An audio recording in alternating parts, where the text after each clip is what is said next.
శ్రీ గురుభ్యో నమః. హరి ఓం. నిన్న గత 2 రోజుల క్రితం సుప్రీంకోర్టు ఒక మంచి అద్భుతమైనటువంటి తీర్పు ఇచ్చింది. ఏమిటంటే శ్రీలంక నుంచి కొంతమంది కాందిశీకులు అంటే వలసదారులు భారతదేశానికి వచ్చి మాకు ఇక్కడ నివసించడానికి అవకాశం కల్పించమని అంటే సుప్రీంకోర్టు ఏమందంటే ఇది ధర్మసత్రం కాదు భారతదేశం. ఇప్పటికే 140 కోట్ల జనాభాతో చాలా భయంకరమైనటువంటి ఇబ్బందులతో ఉన్నది. కాబట్టి ఇది ఇక్కడ ఎవరికి కూడా పౌరసత్వం ఇచ్చేటటువంటి వాతావరణం కానీ ఇక్కడ స్థిరంగా ఉండేటువంటి వాతావరణం కానీ లేదు.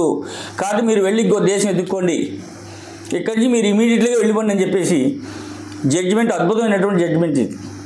ఎందుకంటే చాలా సంవత్సరాలుగా మన చుట్టుపక్కల ఉన్నటువంటి దేశాల నుంచి అనేక రకాలైనటువంటి జనాభా భారతదేశంలోకి వచ్చి దొంగతనంగా ఆధార్ కార్డులు, రేషన్ కార్డులు, పాస్పోర్ట్లు అన్నీ సంపాదించేసి ఇక్కడ స్థిరమైపోతున్నారు. ఇటువంటి వాళ్ళందరినీ కూడా ఇప్పుడు పంపించవలసినటువంటి అవసరం ఈ సుప్రీంకోర్టు తీర్పు ద్వారా ఉంది. ఎందుకంటే వాళ్ళు ఈ దేశ పౌరులు కాదు, ఈ దేశంలో అన్యాక్రాంతంగా వచ్చి స్థిరపడ్డారు వాళ్ళు. కాబట్టి వాళ్ళందరినీ కూడా వెంటనే ప్రభుత్వాలు తలుచుకుని బయటికి పంపవలసినటువంటి అవసరం ఉంది వాళ్ళ దేశాలకి.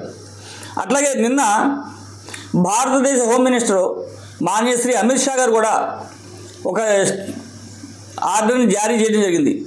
30 రోజుల్లోపు విదేశీయులు ఎక్కడున్నప్పటికీ ఎతికి వాళ్ళ దేశానికి అర్జెంటుగా పంపించేయాలి, ఈ దేశంలో ఉండడానికి వీల్లేదు.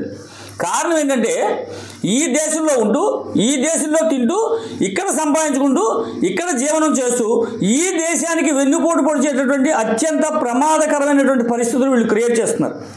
విదేశీయులతో చేతులు కలిపి దేశంలో అంతర్గతంగా ఉన్నటువంటి లూప్ హోల్స్ అన్ని కనిపెట్టి ఎక్కడెక్కడైతే భద్రత ఉన్నాయో అవన్నీ కూడా వాళ్ళకి ఫోటోల ద్వారా, వీడియోల ద్వారా లీక్ చేసి ఈ దేశాన్ని అస్తవ్యస్తం చేయాలనుకుంటున్నటువంటి వారు. కాబట్టి సుప్రీంకోర్టు నిన్న ఇచ్చినటువంటి తీర్పు చాలా అద్భుతమైనటువంటి తీర్పు. నా భూతో నా భవిష్యత్. హరి ఓం తత్సత్.